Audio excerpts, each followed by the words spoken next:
Good afternoon, student. Today we study about the secondary vaccination schedule. But at first, booster dose आज हम पढ़ेंगे. इसके पहले मैं आप लोगों के डाउट्स क्लियर करना चाहती हूँ, जिसमें एक्टिव पैसिव इम्यूनिटी के बारे में मैं आपको दोबारा से बताऊंगी. ओके, तो यहाँ पे आर्टिफिशियल पैसिव इम्यूनिटी और नेचुरल पैसिव इम्यूनिटी ये किसका है, किसके अंदर आते हैं? आर्टिफिशियल के अंदर आते हैं. ठीक है. आर्टिफिशियल जो है, ये आर्टिफिशियल जो है ये एक सेकंड ऑप्शन है और एक नेचुरल है, वो एक अलग ऑप्शन है. ये दोनों की दोनों को कौन कंडक्ट करता है? पैसिव इम्यूनिटी कंडक्ट करती है. ठीक है. जिसमें से जो नेचुरल पैसिव इम्यूनिटी है, नेचुरल क्यों? नेचुरल जो एक्वायर्ड खुद से, मतलब हमारे वूम में मदर से बच्चे में आ रही है, इसलिए वो नेचुरल है. ठीक है. तो वो जो नेचुरल वर्ड है उसके साथ पैसिव लग के इम्यूनिटी लग गया, क्योंकि वो पैसिव के अंदर है. और आर्टिफिशियल में भी आर्टिफिशियल पैसिव इम्यूनिटी इसलिए कहा गया है क्योंकि वहां पे भी पैसिव लग गया, क्योंकि वो पैसिव की क्लासिफिकेशन है. ठीक है. अब नेचुरल में दो तरीके से आती है, थ्रू प्लेसेंटा और थ्रू ब्रेस्ट मिल्क. जो नेचुरल है, नेचुरल में दोनों तरीके से आती है. कैसे? प्लेसेंटा के थ्रू. प्लेसेंटा कब आता है, कब जनरेट होता है? जब जो फीटस है वो वूम में हो, और वूम में जो एम्ब्लाइकल कॉर्ड होती है फीटस की, वो प्लेसेंटा से कनेक्ट होती है. और प्लेसेंटा एज अ बैरियर भी काम करता है, प्लस न्यूट्रिशन प्रोवाइडर भी काम करता है, प्लस उसका ऑक्सीजनेटेड ब्लड, मतलब ब्लड सर्कुलेशन में भी काम करता है. तो यहाँ पे जो प्लेसेंटा है, वहां से ना इम्यूनिटी ट्रांसफर होती है बच्चे में. क्योंकि देखो, अगर माँ है, मदर को अगर सर्दी खांसी हो रही है तो बच्चे को नहीं होगी. क्यों? क्योंकि उसके लिए एज अ बैरियर कौन काम कर रहा है? प्लेसेंटा काम कर रहा है. ठीक है. तो इस हिसाब से प्लेसेंटा ने क्या ट्रांसफर करा? नेचुरली इम्यूनिटी ट्रांसफर करे. Right. Next is through breast milk. Breast milk में क्या हो रहा है? जब माँ बच्चे को फीड कराती है तो उसमें से कोलेस्ट्रम जो होता है, कोलेस्ट्रम जब फर्स्ट टाइम उसको फीडिंग करा रहे हैं तो येलो कलर का मिल्क सिक्रेशन होता है. येलो मिल्क सिक्रेशन होता है, उसमें से बहुत सारी इम्यूनिटी निकलती है, मतलब बहुत सारी मतलब बच्चे का इम्यून सिस्टम स्ट्रॉन्ग करने के लिए वो कोलेस्ट्रम मिल्क पिलाना बहुत ज्यादा जरूरी होता है. इसलिए हर ब्रेस्ट फीडिंग मदर को, जब वो फर्स्ट मदर बनती है, तब उनको ये बताना जरूरी होता है कि आप कोलेस्ट्रम को फीड कराना है. पहले क्या होता था कि जो कोलेस्ट्रम है उसको सोचते थे लोग कि ये खराब दूध है, तो उसको फेंक दिया जाता था. पर वही सबसे ज्यादा न्यूट्रिशियस और इम्यूनिटी वाला मिल्क होता था. समझ में आए? तो वो बच्चे को पिलाना बहुत जरूरी होता है. इसीलिए ब्रेस्ट मिल्क के थ्रू बच्चे में क्या जा रही है? इम्यूनिटी जा रही है. अब वो ये दोनों चीज नेचुरली थी, ये कोई बाहर सोर्स से नहीं आई, ये बच्चे के अंदर माँ के वूम में ही डेवलप हुई. Right. Is that clear? Next is artificial. Artificial passive immunity में क्या है? एक तो इम्यून सीरम और एक तो इम्यून सेल. अब ये जो इम्यून सीरम और इम्यून सेल क्या है? ये एक रेजिस्टेंस. आर्टिफिशियल का मतलब है आर्टिफिशियली रेजिस्टेंस ट्रांसफर करना. ठीक है. पैसिव फॉर्म में. पैसिव जैसे मैंने तुम लोगों को बताया कि तुम लोगों को एक ग्लास, फॉर एग्जाम्पल तुमको पानी चाहिए, तो तुमको प्यास लगी है, तुम पानी जाके खुद ले लो. ठीक है. लेकिन अगर कोई हैंडीकैप हो तो वो, ये क्या हो गया? तुमने जाके लिया, वो क्या हो गया? एक्टिवली. और जो हैंडीकैप है वो पैसिवली डिपेंडेंट है. ठीक है. तो वो उसको कोई ला कर देगा तब वो पानी पी पाएगा. राइट. तो ये क्या हो गया? पैसिव. पैसिव का समझ, पहले पैसिव और एक्टिव समझ में आया. ठीक है. नेक्स्ट हम बात करते हैं यहाँ पे आर्टिफिशियल. आर्टिफिशियल मतलब बना बनाया.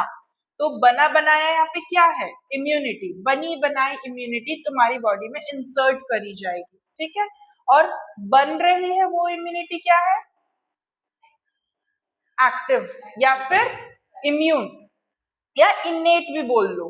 ठीक है. इन्नेट इम्यूनिटी में हमने पढ़ा था कि इन्नेट इम्यूनिटी में बॉडी खुद ही बनाती है.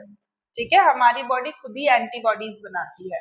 लेकिन आर्टिफिशियली में बनी बनाई हम इंजेक्ट के मतलब वैक्सीन के फॉर्म में बॉडी में डालते हैं, है ना। ठीक है, तो ये हुआ। मतलब एक्टिव इम्यूनिटी में जो हमने इनेट इम्यूनिटी के बारे में पढ़ा था, उससे तुम ये समझो कि इनेट में ये बताया गया है कि बॉडी खुद ही एंटीबॉडीज बना रही है, लेकिन पैसिव इम्यूनिटी में बॉडी खुद दूसरे से ले तो रही है, जैसे पहले इसमें अपन ने नेचुरली पढ़ा, तो बॉडी क्या कर रही है, प्लेसेंटा और इससे ले रही है, ठीक है, तो ये नेचुरली में आ गया। लेकिन आर्टिफिशियल में बनी बनाई किसी दूसरे होस्ट से लिए जा रही है, ठीक है, कोई दूसरा होस्ट है, फिर वो तुम्हारे अंदर बॉडी में आएगी, ठीक है। तो उसको अच्छे से मैं समझाती हूँ। It is the resistance passively transferred to the recipient to paternal administration of antibodies. यहाँ ये लाइन समझ में आई, ये एक रेजिस्टेंट है जो कि पैसिवली ट्रांसफर किया जाता है, ठीक है, एंटीबॉडीज को तुम्हारी बॉडी में, पैटर्नल एंटीबॉडीज मतलब किसी और का लेकर तुम्हारी बॉडी में ट्रांसफर किया जाता है। This is done by the administration of hyper immune serum of a man और animal that have been immunized actively. ये कब करते हैं, ये जिसका हाइपर सीरम होता, हाइपर इम्यून सीरम होता है किसी भी मैन या किसी जानवर का, उसको लेके इम्यूनाइज्ड किया जाता है एक्टिवली तुम्हारी बॉडी में। फॉर एग्जाम्पल कोरोना में, मैंने तुमको एग्जाम्पल दिया था, कोरोना में प्लाज्मा कम हो रहा था, प्लाज्मा कम हो रहा था, तो लोगों से लेते थे प्लाज्मा, लोगों का ब्लड डोनेशन, उसमें से प्लाज्मा निकालते थे, प्लेटलेट्स कम होती थी, सॉरी प्लाज्मा नहीं, प्लेटलेट्स कम हो रही थी, तो प्लेटलेट्स को दूसरे को, अगर दूसरे की कम, क्योंकि प्लेटलेट्स कम हुई तो डब्ल्यूबीसी कम होगी, डब्ल्यूबीसी कम हुई तो तुम्हारी बॉडी का इम्यून सिस्टम लो हो जाएगा। तो अब प्लेटलेट्स बॉडी जब खुद ही नहीं बना रही है तो क्या करेंगे, क्या करेंगे, हमको तो लेना पड़ेगा ना। तो यही, इसी के लिए हम क्या करते हैं, या तो किसी एनिमल या तो जो क्या बोलते हैं मैन होगा, उनसे लेके उनके ब्लड से प्लेटलेट्स निकाल के फिर तुम्हारी बॉडी में डाली जाएगी। That is artificial passive immunity. अब समझ में आया बेटा, है ना। तो देखो, मैं अब तुम यहाँ बोलोगे मैडम एनिमल से कैसे लेंगे, तो एनिमल से ऐसे कि कुछ चीजें, जैसे कि फॉर एग्जाम्पल डिप्थीरिया, पर्टियोसिस, ये जो है ये ऑलरेडी एक डिजीज है, लेकिन हम इंजेक्ट भी इसी डिजीज को करते हैं बॉडी में, वैक्सीन में मैंने बताया था, है ना। जैसे हेपेटाइटिस बी एक डिजीज है, ठीक है, लेकिन फिर इंजेक्ट भी हम उसी को करते हैं। क्यों करते हैं, क्योंकि हमारी बॉडी जब उसके साथ मिल के काम करती है, मैंने अब तुमको बताया था कि क्या करती है हमारी बॉडी, थोड़ा सा कुछ गया वो साथ उसके साथ कोऑपरेट करके अपनी एंटीबॉडीज जनरेट करती है, ताकि जब फ्यूचर में तुमको ये डिजीज हो तो क्या हो, तुम्हारी बॉडी उसके इम्यून सिस्टम उससे लड़ लड़ के उसको मार दे, क्योंकि उसके अगेंस्ट में एंटीबॉडीज बन चुकी है, ठीक है। कोई भी फॉरेन बॉडी आए तो तुम्हारी बॉडी देखे कि अच्छा ये आया है, तो तुम्हारी मेमोरी सेल में ये, मतलब जो तुम्हारी जो इम्यून सिस्टम में मेमोरी सेल होती है, वो क्या सोचती है, सब कुछ याद करके रखती है, उसके पास पूरा डाटा रहता है, वो क्या करती है अगर कुछ ऐसा आया भी तो वो याद करेगी और फटाक से उसके पास एंटीबॉडीज रेडी रहेगी, और वो फिर से मतलब पूरी सेना को भेजती है और पूरी फॉरेन बॉडी को कोई भी घुसपैठिया नहीं घुस सकता, फिर मार देती। ये हमारी बॉडी का रिस्पॉन्ड है। इज दैट क्लियर, अभी क्लियर हुआ आर्टिफिशियल, ठीक है। Next is active passive immunity के बारे में मैंने तुम लोगों को बताया था, है ना, प्रीवियस लेक्चर में हमने प्राइमरी वैक्सीनेशन भी पढ़ा था, है ना, 6 वीक में कितना लगे, हाँ इसमें कोई डाउट है, ये तो डाउट है, 6 वीक का बच्चा, 10 वीक का बच्चा कितने मंथ का होगा, 10 हफ्तों का बच्चा कितने महीने का होगा,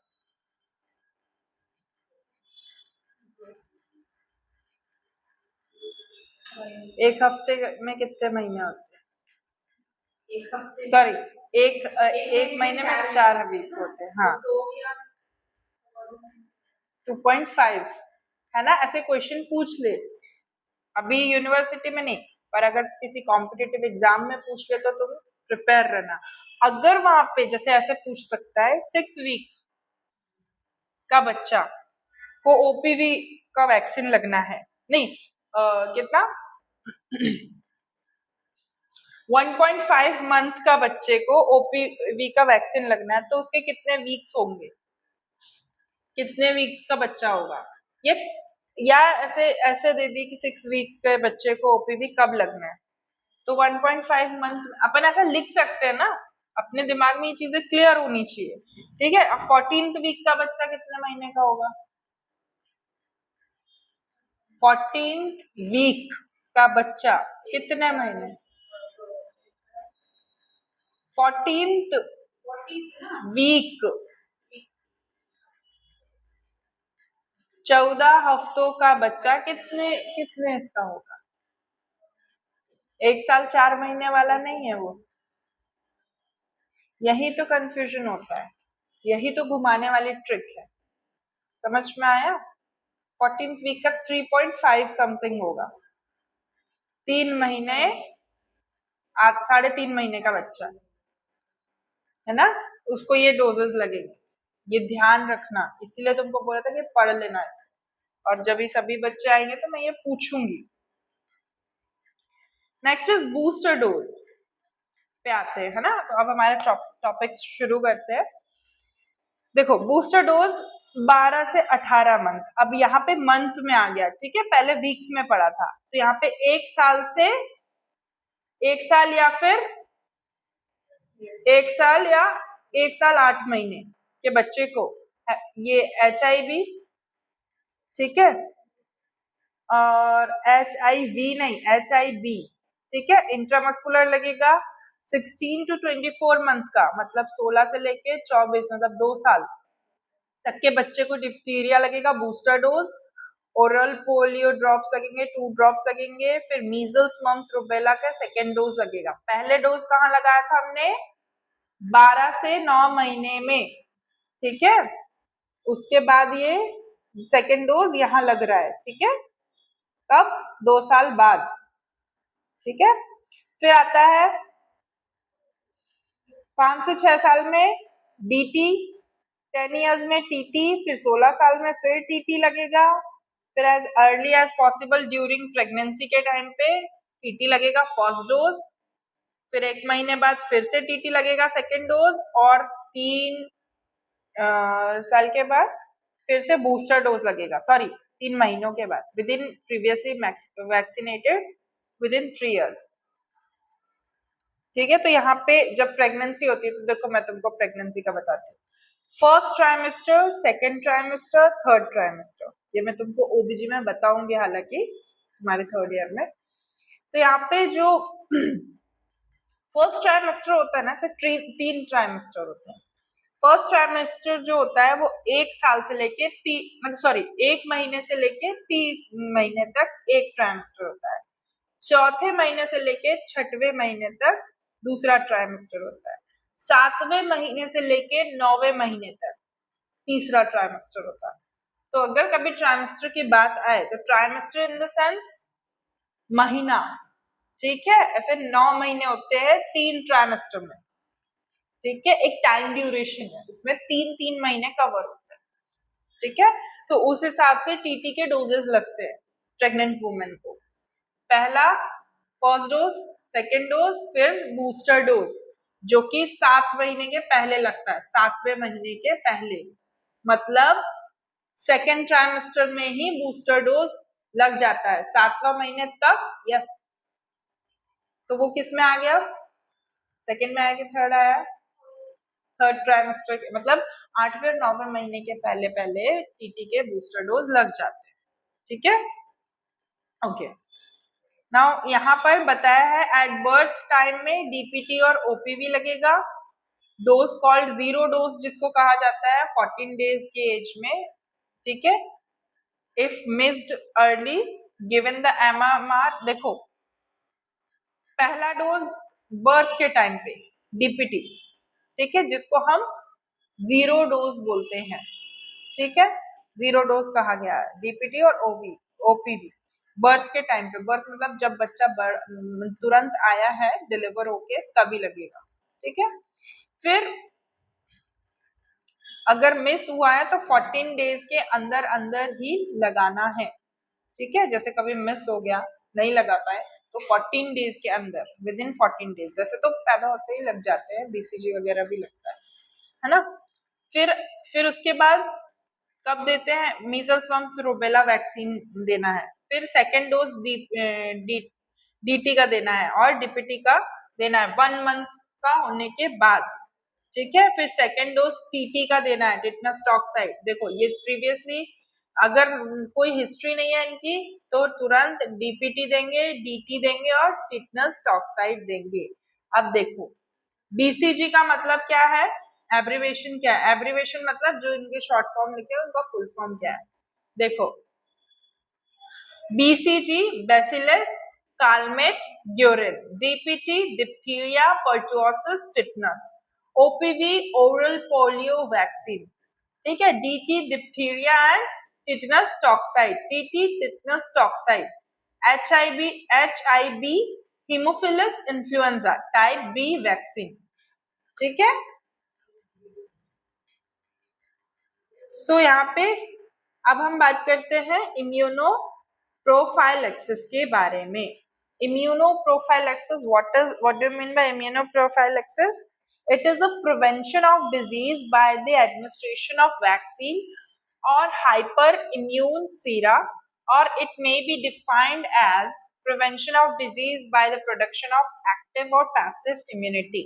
Immunoprophylaxis, prophylaxis मतलब प्रिवेंशन, पहले ही प्रिकॉशन बरत लेना, ठीक है। तो यहाँ पे इम्यूनोप्रोफाइलैक्सिस क्या है, ये एडमिनिस्टर किया जाता है वैक्सीन को एडमिनिस्टर किया जाता है, ठीक है, जिसमें कि हाइपर इम्यून सीरा बन जाए या फिर प्रिवेंट हो सके डिजीज से, डिजीज होने के पहले ही एहतियात बरत लेना, ठीक है। जैसे कि बच्चा पैदा हो रहा है, तो बच्चा पैदा हो रहा है, पैदा होने के बाद ही हम उसको वैक्सीन क्यों देते हैं, ताकि आगे जाके उसको डिजीजेस ना हो, क्योंकि उसके लिए ये एनवायरनमेंट नया है और यहाँ पे एयर में ही बहुत सारी डिजीजेस घूम रही है। बच्चा छोटा है, सॉफ्ट होता है, कहीं लग गया, कट हो गया, है ना, कई तरह की बीमारियां होती हैं, राइट।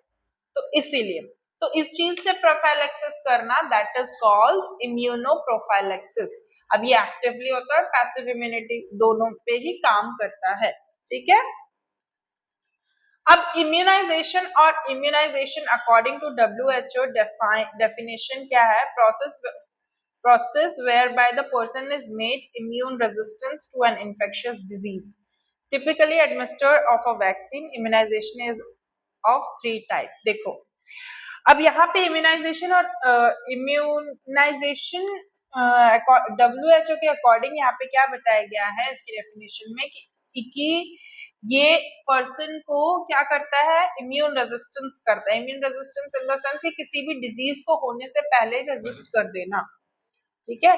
देखो हमारी बॉडी का अगर इम्यून सिस्टम डाउन हो, ठीक है, फॉर एग्जाम्पल तुमने कभी ऐसे कैंसर या एड्स वाले पेशेंट को देखा है, कई होते हैं बहुत सारे, ट्यूबरक्लोसिस वाले, टीबी वाले पेशेंट को देखा है, गांव में बहुत मिलेंगे।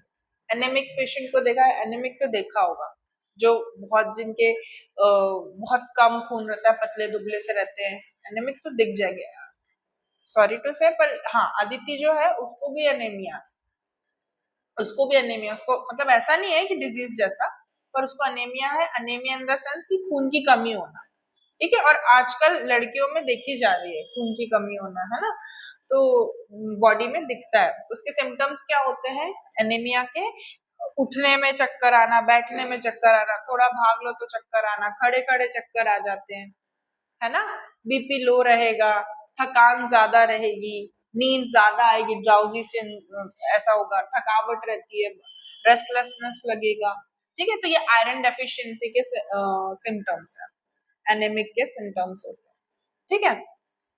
तो क्या होता है कि ये सारे जो मैं क्या बता रही थी, हाँ, ये सारे जो डिजीजेस हैं, ठीक है, इनका इम्यून सिस्टम क्या रहता है, बहुत डाउन रहता है, तो इनको छोटा सा भी कुछ होगा ना तो इनकी बॉडी जल्दी रिएक्ट करेगी, ठीक है।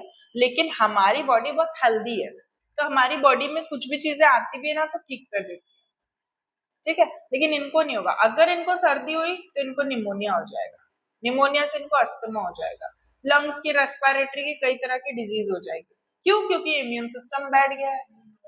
लेकिन हमारा इम्यून सिस्टम हाई है, तो हमको सर्दी होगी 2-3 दिन में ठीक हो जाएगी, है ना। लेकिन उनको बढ़ जाती है, क्यों? क्योंकि उनका इम्यून सिस्टम काम ही नहीं कर रहा, अगर वो काम कर रहा होता तो ये डिजीज से लड़ लेता। समझ में आया? ऐसा होता है। तो अब इसमें 3 टाइप्स है। तो पहला तो टाइप दिया गया है एक्टिव इम्यूनाइजेशन, ठीक है। एक्टिव इम्यूनाइजेशन में भी 2 टाइप है, लाइव और इनएक्टिव, और सॉरी 3 टाइप है, लाइव, इनएक्टिव और टॉक्साइड। पैसिव इम्यूनाइजेशन में भी 3 टाइप है। पहला फोल्डेड इम्यूनोग्लोबिन, स्पेसिफिक इम्यूनोग्लोबिन और स्पेसिफिक हाइपर इम्यून, और ये ह्यूमन इम्यूनोग्लोबिन, फिर होमोलोगस और हेट्रोलोगस सीरा। फिर थर्ड टाइप इसका है कंबाइंड पैसिव और एक्टिव इम्यूनाइजेशन, ठीक है। तो ये 3 टाइप्स के इम्यूनो प्रोफाइलैक्सिस है। तो पहला हम बात करते हैं यहाँ पे एक्टिव इम्यूनाइजेशन बाय वैक्सीन। अब वैक्सीन के थ्रू एक्टिव इम्यूनाइजेशन कैसा, देखो, vaccines are preparation of live, attenuated or dead organism which when introduced into the body produce artificially or active immunity। यहाँ पे वैक्सीन क्या होती है, या तो लाइव या तो किल फॉर्म में, मतलब या तो डेड फॉर्म में ऑर्गेनिज्म को हम क्या करते हैं, बॉडी के अंदर डालते हैं, जो कि क्या करते हैं, आर्टिफिशियली एक्टिव इम्यूनिटीज को जनरेट करते हैं, राइट। उसके बाद क्या होता है, उसके बाद क्या होता है, इसमें टाइप्स दिए गए हैं, कितने टाइप्स, 3 टाइप्स दिए गए हैं, ठीक है। लाइव एन्युएटेड वैक्सीन, इनएक्टिवेटेड और किल्ड वैक्सीन, और टॉक्साइड वैक्सीन। लाइव एन्युएटेड वैक्सीन में these are the suspension of living organism with reduced virulence but are able to produce antibodies। ये क्या कहते हैं, लिविंग ऑर्गेनिज्म होते हैं पर वायरलेंस नहीं होता, मतलब ये बीमारी नहीं पैदा करते, ये क्या करते हैं, एंटीबॉडीज प्रोड्यूस करने में हेल्प करते हैं। समझ में आया? जैसे कि बीसीजी का वैक्सीन लगाया, तो इसके जो ऑर्गेनिज्म है वो जिंदा होते हैं, मतलब जो बैक्टीरिया जो होते हैं वो क्या रहते हैं, जिंदा रहते हैं, तो वो पर बॉडी में जाके हार्म नहीं करते बॉडी को, उल्टा वो उसके अगेंस्ट में एंटीबॉडीज बनाते हैं, ठीक है। तो ये लाइव में है, ठीक है। तो ये एंटीबॉडीज बनाते हैं। फिर आता है single dose long lasting immunity. Immunity can be reinforced by subsequent booster dose. यहाँ पे जो इम्यूनिटी है लॉन्ग लास्टिंग रहती है, ठीक है, और बूस्टर डोज देने के बाद और लंबे समय तक ये चलती है, ठीक है। इसमें एग्जांपल्स किस किसके दिए गए हैं, BCG vaccine, oral thyroid vaccine, sorry typhoid vaccine, yellow fever vaccine, OPV, measles vaccine, mumps vaccine, rubella और वेरिसेला वैक्सीन, ओके। तो ये लाइव एन्युएटेड में है, लाइव का मतलब समझ में आया, जिंदा फॉर्म में, ठीक है, तुम्हारी बॉडी में इंसर्ट किया गया, पर वो हार्मफुल नहीं है, तुम्हारी बॉडी उसके साथ मिलके एंटीबॉडीज बनाती है, ठीक है। जैसे मैंने तुम्हें इनेट इम्यूनिटी में बताया था, इसके पहले लेक्चर्स में मैंने तुमको बताया था कि इनेट इम्यूनिटी क्या करती है, उसके साथ मिलके एंटीबॉडीज जनरेट कर रही है, राइट। तो ये कैसे, फिर उसके साथ मिलके जब वो जनरेट करी तब वो वहां पे काम करती है। Is that clear? Okay. Varicella vaccine है, वेरिसेला एक डिजीज है, उसके अगेंस्ट में काम करने वाली वैक्सीन है, ठीक है। So that's it for today. Next we will continue inactivated or killed vaccine and toxides vaccine. So thank you class. Thank you.